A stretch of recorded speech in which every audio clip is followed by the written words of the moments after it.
Hello, everyone, and good morning, and welcome to this second episode of Values Unpacked. Unpacking truths, inspiring purpose, and building lives one conversation at a time. I'm your co host, Irving Henry. Thank you for taking the time to join us this morning on what we believe would be a meaningful conversation this morning. All right, so I'm your other co-host. My name is John Chester, and Irving is actually our third episode. Nonetheless, today we are joined by Dr. Wil Campbell, a well-known psychologist practicing out of Guyana. Dr. Campbell also serves as a lecturer at the University of Guyana and facilitates many conversations around the issue of mental health, education, learning, and is a staunch youth advocate. I hope that I was able to list all of your major fields, Dr. Campbell. For the purposes of today's discussion, we'll just be calling you Wil. And is there any aspect of your practice that I may have missed that you wanted to share with us today? I think you covered it well. Good morning, gentlemen. I think that you covered it all right. Maybe it might be helpful for some of our listeners to know that I have a background in education, having been a teacher and education administrator for upwards of 20 years before I migrated to the field of psychology full time. Thank you for Wow, sharing that. I with never us. knew you were a teacher. So outside of your public life, and I think you have a very public life. Are you able to share with us, for those who may not be too keen of who you are, because we do have some folk who are not Guyanese, Okay. and so outside of your lectures, your conversations, and so on, and the many colorful socks that you usually post on Facebook, can you share with us who you are outside of when the lectures and conversations are over, and when the posting is finished? Who is Wil Campbell? So most of the time when I'm not behind the lectern, I am home. And so I'm a bit of a homebody. I don't know how that happened over the years. I'm a husband. I've been married for 27 years. And I am the happy and proud father of two beautiful young women, beautiful, brilliant young women. And I thank God for them. So that's that's a big part of who I am when I'm not working. I'm an avid gardener. And so just 2 weeks ago, I revitalized my garden. And so as soon as I got up this morning, that's where I went. I'm a Christian, and that, I imagine, forms the foundation, the guiding principles for all of this, the work, the family life, the hobbies. All of it is underscored by the fact that I believe in God, and I believe that He has a purpose for all of our lives. Right. Oh, all right, John then. mentioned your colorful socks. I try to compete with you, Wil, but I don't think I can keep up. So today we want to focus our attentions a little bit on grief. I know that right now in Guyana we're dealing with a lot of grief surrounding the tragedy that happened, and we are elated, by the way, to have you with us and to lean in on your expertise in this area. So, when it comes to understanding grief, how do you define grief in a way that ordinary people can understand it? The human process rather than personal failure. How do you define grief? All right. So the textbooks might say that grief is the physiological, psychological, and emotional response to loss. What that really means is that when we lose something, that is significant to us, regardless of what that thing is, our bodies respond. And that affects our feelings, and that affects the way we think, and the way we're able to manage information and decision making. All of those areas are affected. And the purpose of all those internal and behavioral responses is our effort to make sense of this loss and to get to a place where we can be returned to a status of some kind of normalcy so that we can return to functioning again. So grief essentially is the way we respond to loss and the way we attempt to make sense of that loss and return to normal functioning. Thank you. In terms of our preparation, we understand there are different types of grief. Can you talk a little more about that? How does that show up in our lives when we're grieving? How does grief show up? All right. So we all respond in different ways, and those responses have a lot to do with where we are in life, what kind of experience we have, what we've gone through before, and how we've responded to those particular instances, and who we are as individuals. So, for example, there are people who, in grief, they collapse, sometimes literally, and sometimes figuratively.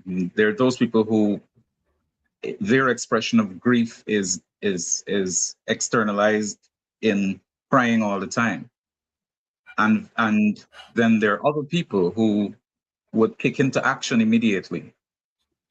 You know, some people in grief, that's when they become very energetic, and they're the ones getting everything done and taking care of all the arrangements and facing the public and that kind of thing. And then there are those who become silent. And some people, their response to grief is numbness.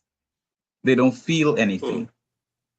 Some people feel guilty, especially in a situation where it might have been possible that they might have been the one who was lost. And so they feel like, you know, maybe it should have been me and not that other person. We refer to that as survivor's guilt. Others feel guilty because they feel like there were some things that they could have done or should not have done that they perceive may have contributed to the demise of the one who's lost. And so all of those are responses, and each of those responses is normal and legitimate. So if a person is experiencing any of those, they shouldn't feel like, or they shouldn't be made to feel like, you know what, why are you not crying? You're supposed to be crying. Something is wrong with you. Or why are you crying all the time? You need to man up or be strong. All of those responses are normal responses to grief. And we who may not be grieving in that way don't have a right. We don't have the authority to tell another person how they should feel about that situation. So in other words, grief can show up in a way that we may not recognize it, is what I'm hearing you say. If some people might cry and some people might internalize it, we may not even know that they're grieving while they might be very well grieving in during a loss. Correct. You know, the typical response to grief is tears and you know, a sense of devastation and depression. And so when people don't respond in that way, we tend to feel like, you know, something is wrong with their response. But grief does not show up in the same way in every person. All right. So I kind of wanted to ask you a follow-up question on that. As you've listed different ways in which people grieve, what tools do we can we acquire to kind of understand, hey, you know, person X may be grieving differently from person Y? Is there like a cultural thing that enables maybe a misunderstanding of how people should grieve? And what tools should people really be beginning in order to understand, hey, you know, there are different ways in which people grieve, and so you must understand it, you must appreciate the differences in the grieving process? What I've found is that education, awareness is the most powerful tool that you could utilize in this situation when you're dealing with other people experiencing grief. Because if you don't know, particularly in our culture, we tend to have a very narrow understanding of what it should look like. So if we can step outside of that a little bit and inform ourselves as to how people grieve differently and what our response could look like, we would be better able to provide support for other people and maybe even help ourselves through the process. Because sometimes people doubt themselves, like, why am I crying all the time? Why can't I be strong like Irving? Or how is it that I'm not crying? You know, maybe John is feeling this more than me. Is there something wrong with me? So that understanding that is different, that awareness that it shows up in different ways, is very helpful even for our own process, because I mean, it's hard to deal with something when you don't understand your own response. Absolutely. Okay, and so this here, I think, is a good segue to cultural appreciation of grief. So my question to you is, how does culture and maybe even our faith background shape the way individuals experience and express grief? All right, so I'm going to start with how culture can sometimes impede our ability to grieve in healthy ways. One of the things that I mentioned is the very narrow definition that sometimes culture imposes on what particular behaviors should look like. So you've lost someone, you should be crying, or you've lost someone, you should be strong. You're the eldest one, you're the man in the family, you need to be strong. And typically those responses are not helpful. Sometimes even our faith response is not helpful. So for example, a person is deeply grieved because of a bereavement, a loss, and you say to that person, don't cry, God knows best. And God does know best. And all things do work together for good, we Christians believe.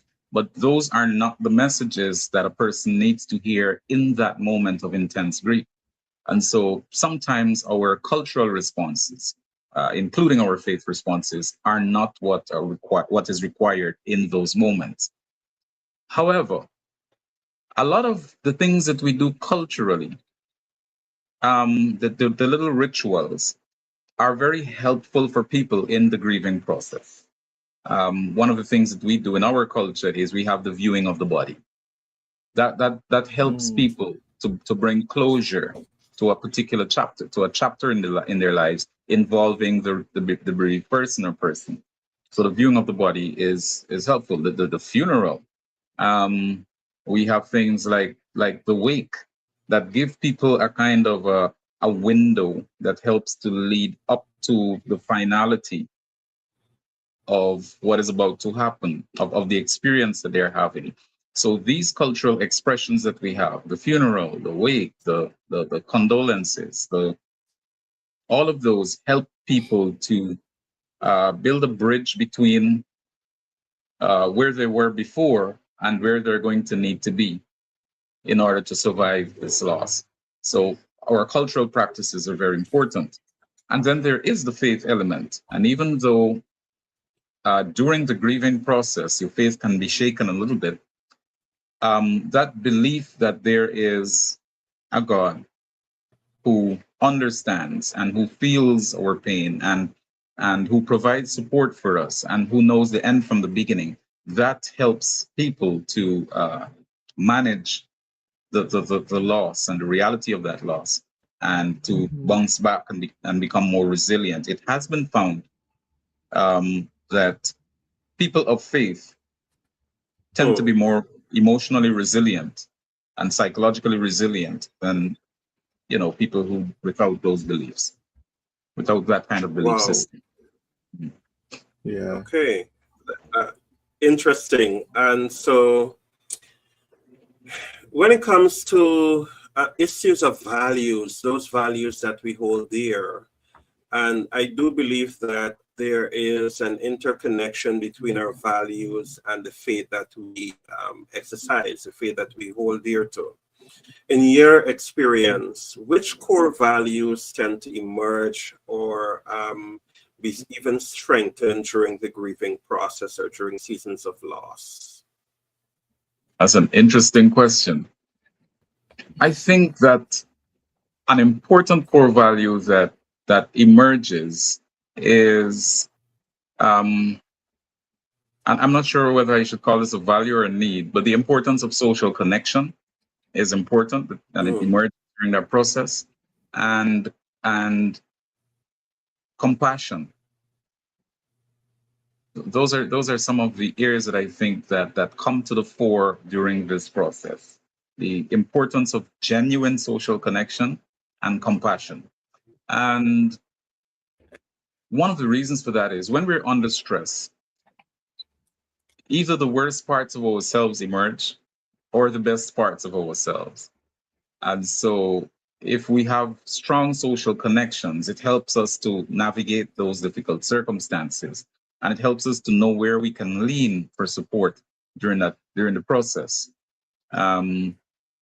And if we have compassion, and I'm referring now to those who are providing support, that's where you are able to give grace to that person who may not be functioning optimally, may not be functioning in the way that you're used to that person being. So if I'm known to be stoic and strong, and this particular situation has caused me to be inconsolable, the one who is compassionate will understand that Will is not always like this. He must be going through something really difficult. I need to provide support, as opposed to being critical and saying, what's going on with you? Well, this is not you. Get yourself together. That's not what I need in that moment. So compassion. And then there is also the self-compassion, because as I mentioned before, sometimes we have all kinds of self-doubt, we have all kinds of guilt, and we need to extend compassion to ourselves in our own moments of grief, even as we expect others to extend compassion to us. You know, you I just mentioned. want to ask a quick follow-up before. Okay. Go ahead, let me John. just have a quick follow-up there. So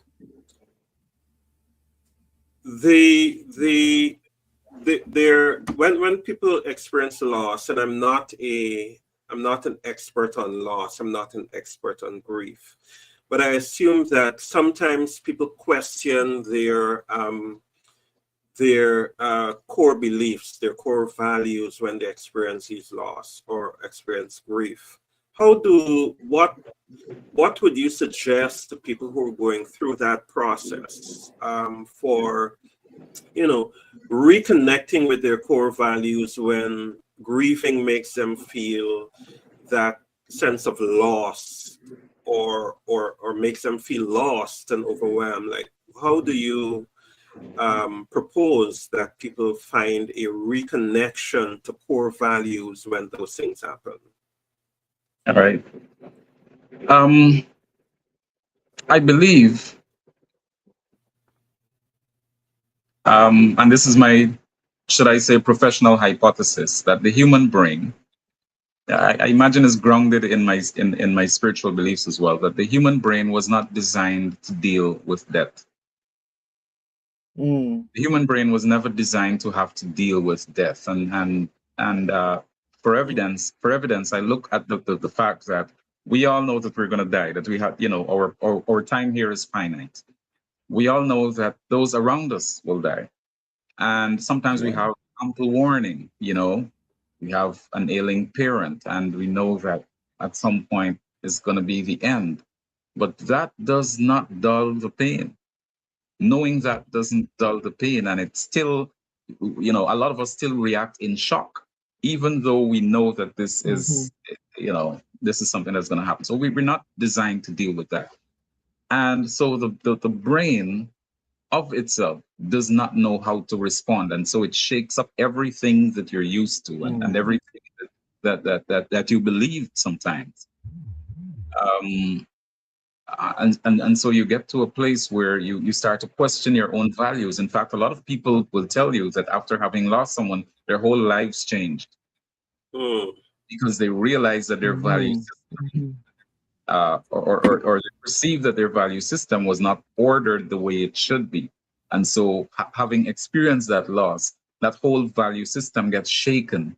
And then they determine that, you know what, I need to change this, I need to change that, I need to reprioritize, I need to.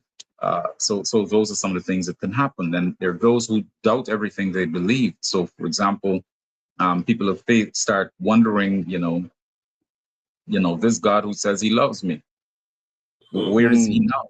If he cares for me, why did he let this happen to me? And all of those are normal responses. All of those are normal reactions. And it could be helpful if we understand that while we are in this place, we could be feeling this way. The other thing that we need to give ourselves in addition to compassion is time. It's time. So we need time to get to that place where we're more or less stable again. And then at that point, that's when we can reevaluate our value systems. We can reevaluate what we had as priorities and what we saw as important. But those decisions should not be made while we are in the depths of our grief. Because the part of the brain that is most active during deep grieving is not the part that is very good at decision making and problem solving and processing complex information. So you have that's very interesting stuff there. Absolutely interesting. Yeah, that's some really interesting stuff in terms of how the physiology of the emotions of grieving affects the physiology of our existence. That is really interesting stuff. But I want to touch back on part of your previous answer in terms of social connection and compassion. It kind of led into this question I wanted to ask in terms of community support.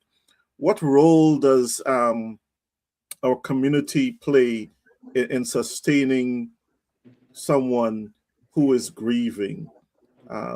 What does that look like? How does compassion show up in our community as we grieve? Right. So compassion has tangible elements and intangible elements. Compassion might be me coming over to my neighbor and sitting with him or her and just listening to them talk, or just sitting with them while they cry sometimes without words. So some compassion can look like that. Compassion might look like, I know that you usually take the cows out around this time, but I know that you're in no shape to do that. Let me take them out for you. Compassion might look like, I know that you have some running around and somebody has to go and go to register this information. Would you like me to drive you there? Compassion might look like, let me pray with you. Compassion will also look like me determining what is important in this moment. So sometimes when people are grieving, their behavior is, bad behavior. But that person doesn't need me to be their moral police in that moment. So sometimes compassion means letting somebody cuss up a little bit if that's what they're feeling right now. Even though, brother Henry, we don't curse. But that's not what you need to hear right now when you're in the throes of your grief. Right. So sometimes compassion says, okay, Brother Henry knows this, but he's really messed up right now. And that part of his brain that processes these higher order thoughts, that part of the brain is suppressed right now by overwhelming grief. And so he might not, do the right thing. So, and sometimes compassion means protecting people from vultures. Let's be real, there are some people whose morality is not in the right place, and they see this as the moment to prey on those people who are made vulnerable by their grief, whether it's in fighting for the estate of the deceased, or whether it's in dealing with some unfinished business from some previous time, and they feel like this is the best time to bring that up, or just simply raising inappropriate topics. Somebody might need to in compassion, step in and say, this is not the time for that. Let's leave that for another time. So, Okay. compassion has different faces, and sometimes it's tangible. Sometimes it's, I'm gonna take care of the meals for the repast, or I am going to purchase the pay for the tent for the week. It has different faces, but compassion has its roots in love. And so I love this person that I'm supporting, and what can I do to support them in a very real way as they go through this difficult time? Yeah, again, in terms of social connections, and we talked a little bit, you touched a little bit about spirituality and faith. If you would expand on that a little bit, especially as you talk about the moral police, because I think that sometimes we see this showing up most often in the faith community, right? They tend to, our church members tend to have a different view of how things should be, especially when we think about how the Bible tells us how to grieve. What role does the church community or faith community play in this process of grieving? How does our faith help us in making meaning after a loss? So the church community. So I'm going to speak from the perspective of the support systems, and I believe that the church, the faith community has a responsibility to provide support to its membership and members of the community who are in grief. All right, the Bible specifically says that this is, we should comfort those who mourn. And I believe that the foundation for that support should come from the biblical principle of expressing love by doing for people what we would want them to do for us if we were in the same position, same situation. Absolutely. All right. So that, I believe, should underscore our efforts to provide support as a faith community. So here's a question. If I am in the midst of my grief and I say something that might be off color, would I want someone to be preaching at me in that moment? Is that the immediate need?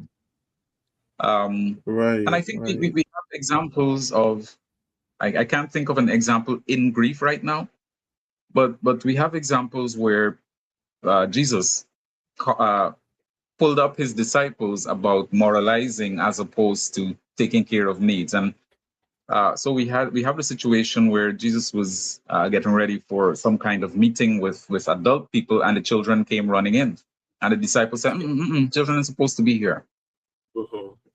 And Jesus said, listen, let them come. And he spent some time with them, and he blessed them. And when their needs had been met, that's when he focused on the more grown folks things. And I believe that as Christians, sometimes we need to understand that particular priority. We need to understand that particular priority. So we have the story of the guy who was crippled in the Bible. The guy who was crippled, and when he was brought to Jesus, they wanted to discuss whether, this was the sins of his parents or the sins of whomever or his own sin. So the man needs healing. He needs healing. Let's take care of that immediate need. And so the faith community needs to come together and focus on immediate needs. We can deal with the moralizing and the spiritualizing and the legalizing and the ritualizing. Those things, we will deal with those after we have taken care of these immediate needs. And interestingly, those teachings, those faith teachings, align with the scientific teaching.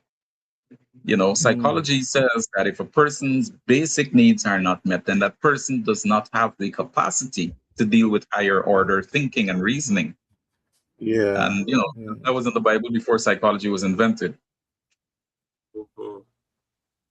So allow the brother or the sister to take that drink, and to calm their nerves, and don't even mention it sometimes, right? You or deal with it some other time, but don't mention it during the process. Or in my case, Deal with it another time. for me, Deal yeah, with or it leave it another alone time. Yes. altogether. Yeah. Deal with it Yeah, another time. Mm-hmm. You're not going to encourage it, and you may not even want to support it, but you yeah, certainly Mm-hmm. don't. That person does not need you to moralize on that. Now, Mm-hmm.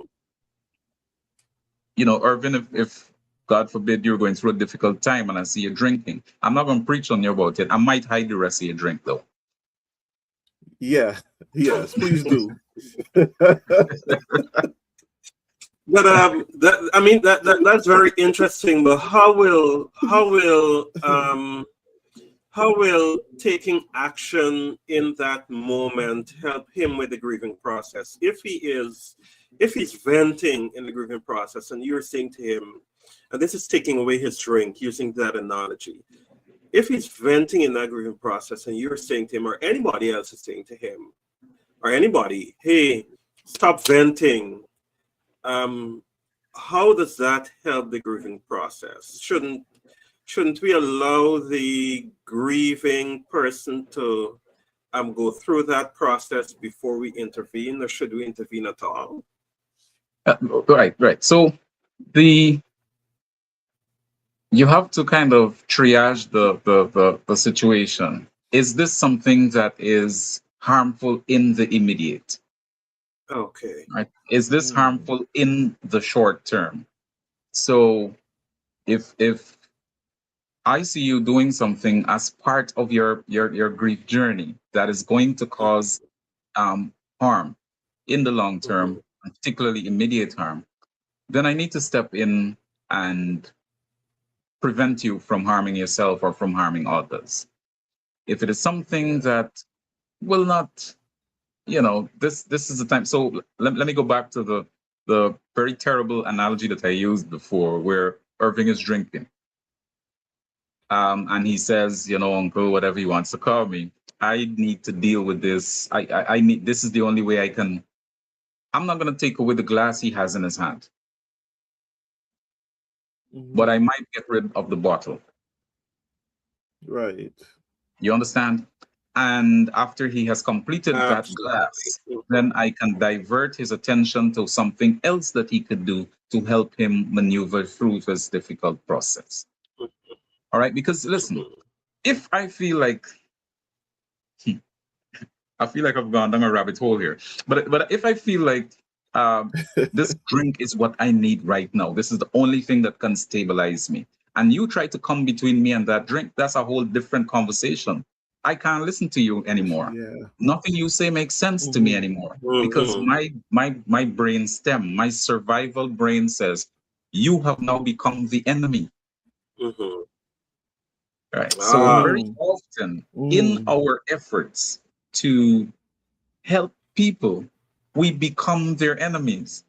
And if we understand how the human brain works, it helps us figure out what steps to take and what to do first and what to do next.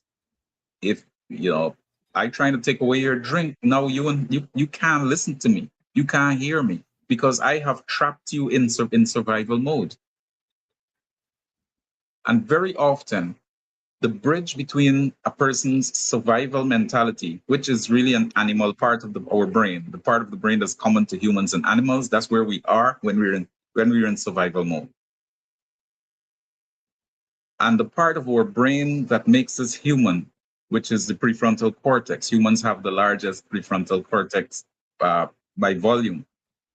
Um, the bridge between that and survival is very often understanding. So if I feel like you understand me and you validate my experience and you sympathize with what I'm dealing with, I can now shift from survival because now I feel safe with you. And so when I've mm, shifted from mm. survival and I'm moving um, closer to cognition and reasoning, now you can say to me, yeah, this would it would be really easy for you to get hooked on drinking right now. So I've put away a drink. Mm-hmm. And if you need to, Mm-hmm. if you need a hand, call me and we can find something for you to do so that that you don't suffer too much. At that point, I can reason with you because now you're my friend. You're on my side. You understand me. You've heard me. You've listened to me.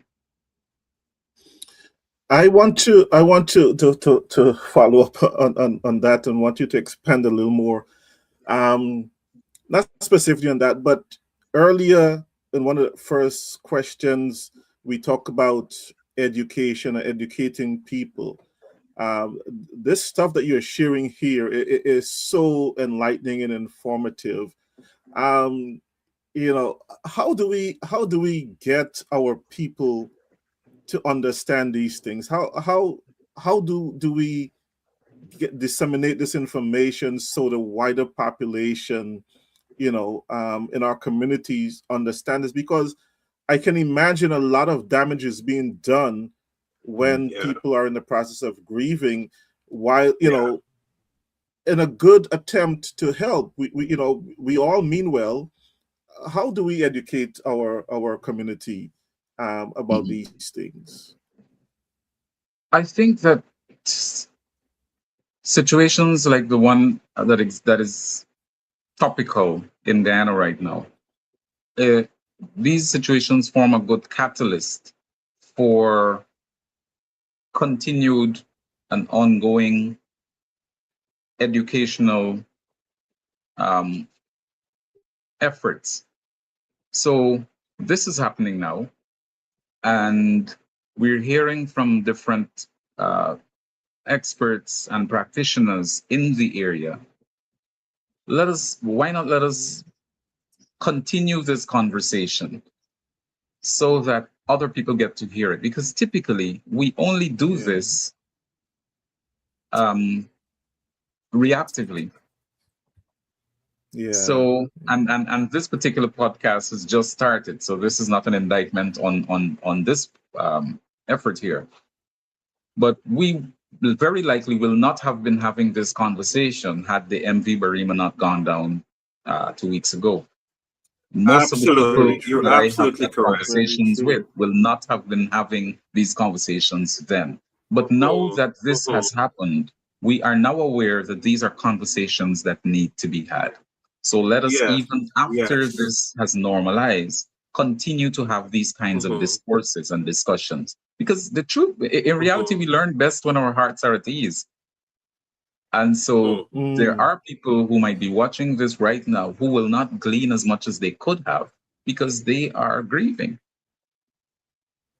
So let's have ongoing conversations of this nature so that people can consistently be made aware of these things so that when you are in the crisis, you know exactly how to respond. Thank you. Yeah, you mentioned the MV Barima, and for those who may not be aware of what is happening in Guyana, a ship with a number of persons sank off Guyana's coast, and so there were families that were unfortunately affected, like almost entire families that were wiped out in that incident. And I want to ask you a question about that. Because this grieving is happening in the public space, and there's a lot of distraction, not just public commentary, but issues related to information and logistics and even politics and so forth, right? It's all encompassing. In situations like this, are families really able to grieve effectively and find closure when all of this is happening in the public space and there's so much distraction? Are those affected families able to really grieve properly and find closure? You know, that's a really legit. An important question. There's a reason why famous families or families who, for whatever reason, have been thrown into the public space, into the public sphere, ask for privacy during their grieving process. Because all of these different voices complicate the process. Remember that I need my mental and emotional resources to be focused on helping me go through this difficult circumstance. So when you start to talk to me about politics, and you start to talk to me about logistics, and you start to talk to me about ferry services and the legal aspect of this, and you bring all of that in, my brain cannot focus on what is important to me right now, what is most urgent, which is grieving this loss. Yeah. And so all of these extraneous elements in this discussion, all of them just combine to make it difficult. So what could very likely happen is 2 years down the line, this conversation is still ongoing. So I still haven't grieved. And typically, grieving occurs, the bulk of a person's grieving occurs in the first 6 to 9 months after the loss. Now, if in the first 6 to 9 months the conversation is diverted to all kinds of other things, you can see how I'm postponing that grieving process. And in so doing, I am prolonging and extending and complicating a process that my brain might just have 6 months to do. So by the time we get to that place, I am so messed up that I have difficulty returning to normal functioning.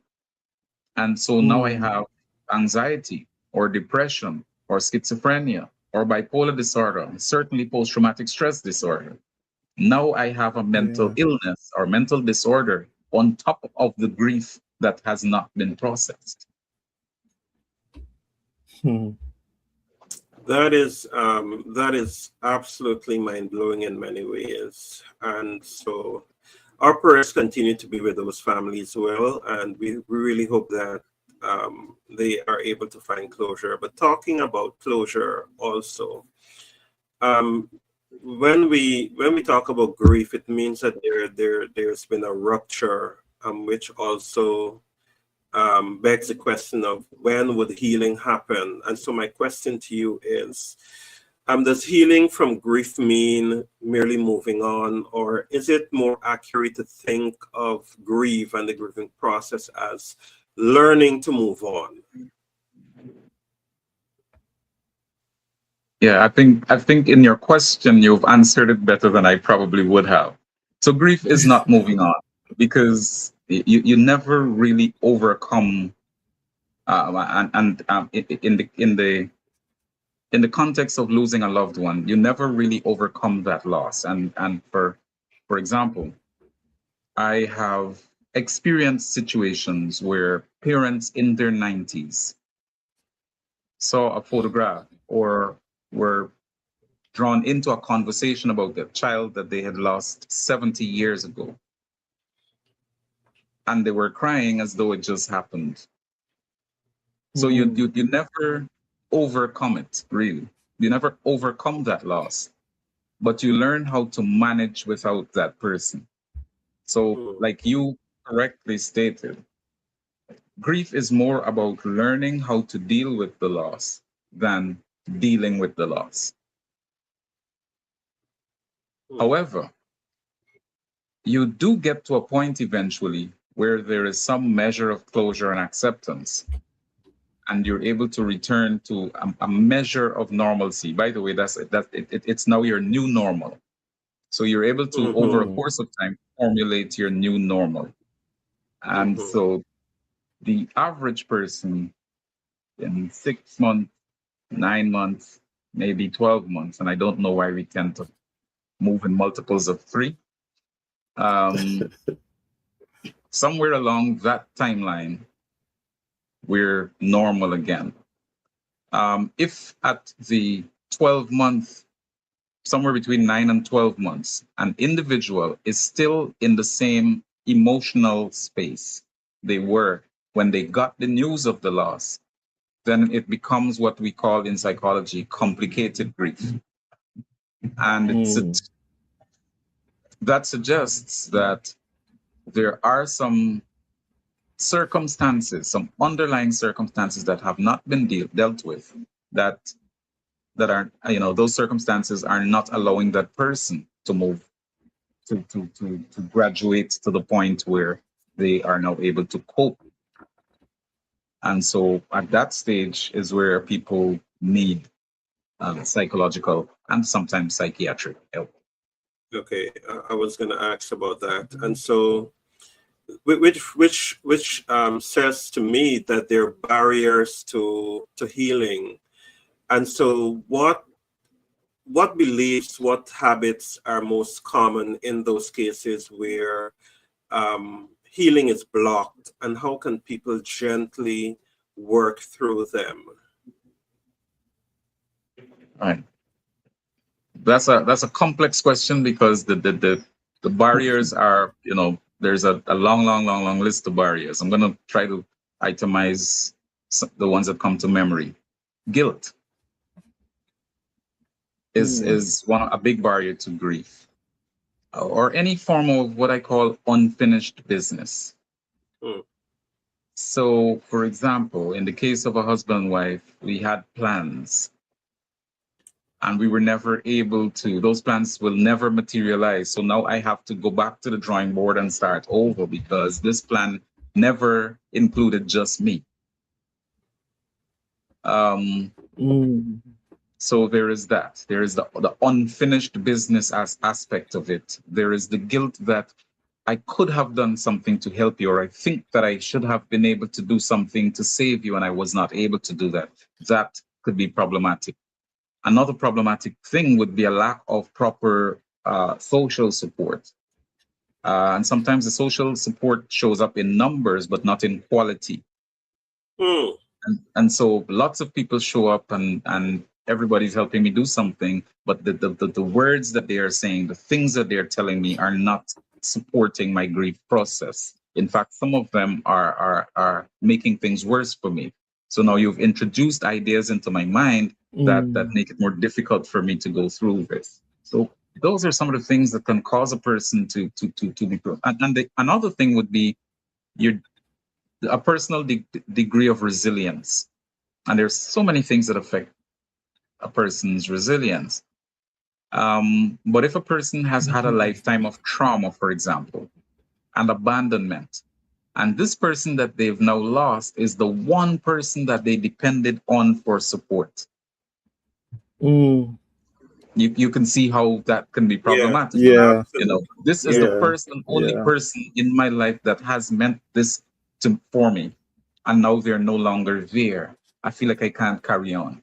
People who have a history of depression and anxiety, they're already vulnerable, and then you add this loss on top of that, more difficult, greater degree of difficulty. So there's so many things that can delay and complicate grief and make it difficult for people to go through during and I'm using the word timeline loosely here, because there really is no timeline for grief.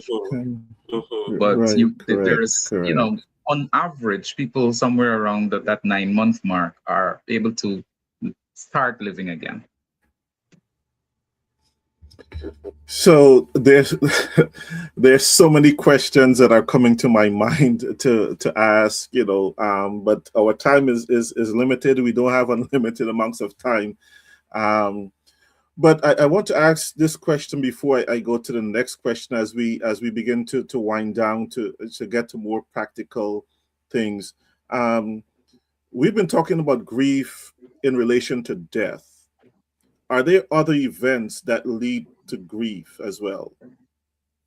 And what might some of those events be? I'm glad you asked that question, because so grief, as we defined at the start, is a response to loss. And it could be loss of anything. So it could be loss of a job. It could be loss of a person's identity, and that could happen in a lot of different ways. So We define ourselves in some ways by the work that we do, for example. Mm-hmm. And so if I Yeah. lose that, then I feel like a part of my identity is lost. So grief. That loss of identity also occurs if I lose someone, because, and God forbid you, pray for me, but if I lose my wife, I'm no longer Dee's husband. So that side of Yeah. me is lost. So I lose a part of my identity. So there's so many things that can cause a person to lose their identity. So loss of identity. It could be loss of a pet. It could be loss of a friendship. It could be loss of a relationship. It could be loss of income or finances. Yeah. All of those losses invoke a period of grief. And the grief occurs in pretty much the same way. It is just that humans are a little less sympathetic if it's not the loss of a human being. And so when people lose it in those kinds of areas, they find themselves largely alone because nobody sees that as something that you should be grieving over. Grieving You about. know, get Mm. yourself together. It's just a job. You could always get another job. Yeah. You know, those are Another. the kinds of Yeah. responses we Yeah. typically get, Yeah. which might be a lot more sympathetic if we'd lost, a loved one.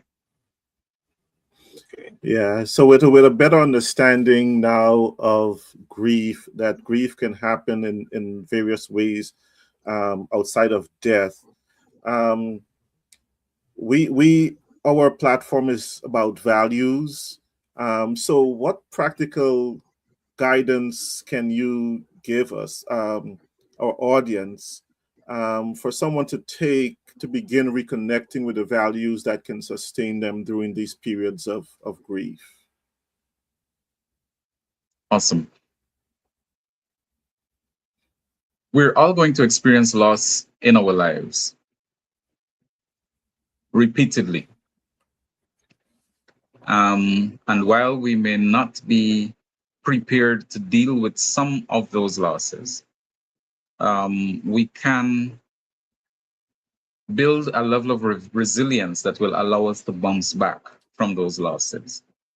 One of the ways of doing that is in finding your identity and in defining yourself in, pardon me if I get a little preachy here, but in whom God created you to be, as opposed to defining yourself by the things that you've acquired or achieved or the people that you have around you, because those things are fleeting, really.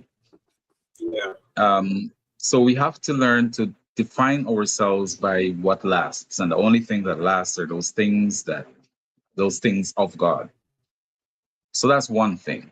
Another thing is to build your faith so that you have one more thing to lean on in those really shaky experiences.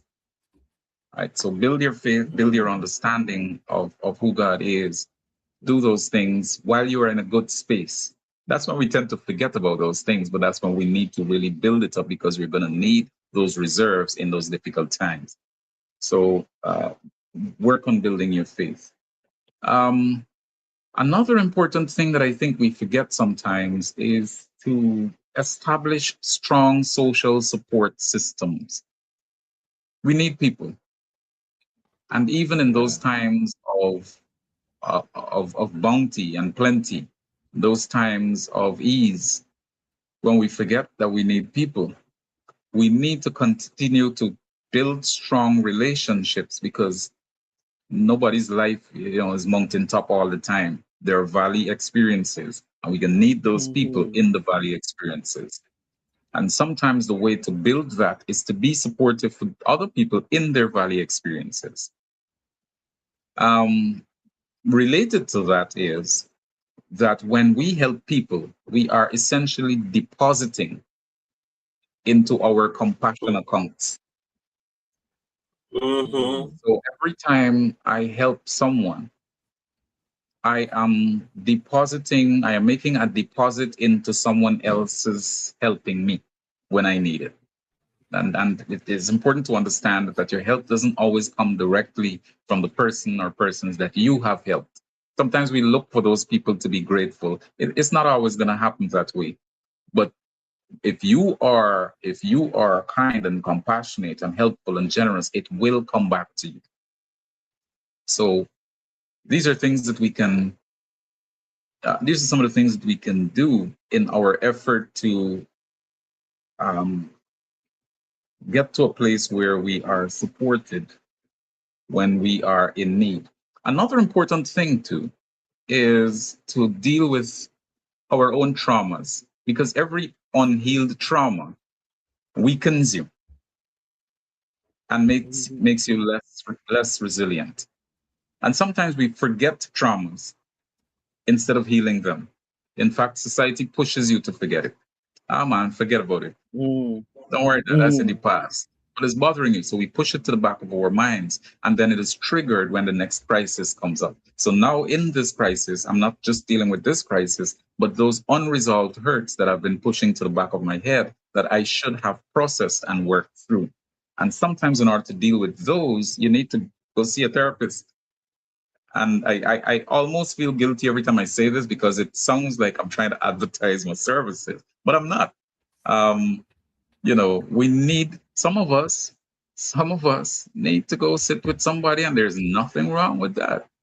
That's nothing right. wrong with that. That's right. So if you have all this baggage carrying in the background, when a present crisis comes up, it triggers all those things that you thought that you had forgotten. So now you're carrying this plus all those other things, and it becomes even more difficult to recover. So those are some of the things that we can do in preparation, because we can lose things as we go along. We will suffer loss in our lives, and many of us repeatedly. And we need to have a cushion, some kind of support. Yeah, thank you. Dr. Campbell, we are definitely honored that you were able to take the time to be with us today. This is such a rich discussion. Like I said before, I wish we had more time to continue this. But we know that you are a generous person and you give so much of yourself. And we would love to have you back on our platform sometime in the future, where we can talk more about other issues, other values that affect our lives, things that affect our lives, especially surrounding mental health. We know that you have a lot of expertise in that area, so we just want to say thank you for such an inspiring time with us this morning, and may you continue to do the good work that you're doing to change lives and to bring inspiration to so many. Thank you. Yeah, thank you so much, guys, for having me. Thank you for having me, and please keep doing this work. What you're doing here is great stuff, and blessings on this journey. I'm pretty sure I am confident that coming out of this, there will be lots of healing. There will be lots of there's going to a lot of people will gain valuable knowledge and resources that they can use to make their lives better. Thank you so much for having me. Thank you. Amen. Thank you. Absolutely, Dr. Campbell. As a matter of fact, yesterday I was having a conversation with a friend, and I shared with that friend our YouTube link for this program today. And you know what that friend said? She said to me, "Well, you know what? I'm going to look at it because I was talking to someone about grief. That person lost a father, and that person still has." It's still in the grieving process. So I really hope that, something that you've said today will form part of the healing of that individual who is still grieving the loss of her dad. But, it's always power-packed hearing from you. I hope that you will continue in the journey that you're on, and that you will continue inspiring so many people. Thank you again, Dr. Campbell. To our listeners and viewers, we also thank you for listening. This has been Values Unpacked. We hope that you stay curious, stay grounded, and keep unpacking the values that shape your life. We look forward to being with you in our next episode, which will be episode 4. Please do remember to share our podcast to your platforms and support the work that we're doing by subscribing to our YouTube channel. We are also on StreamYard, Podbean, and we are on Vimeo as well. Until next time, this has been Values Unpacked.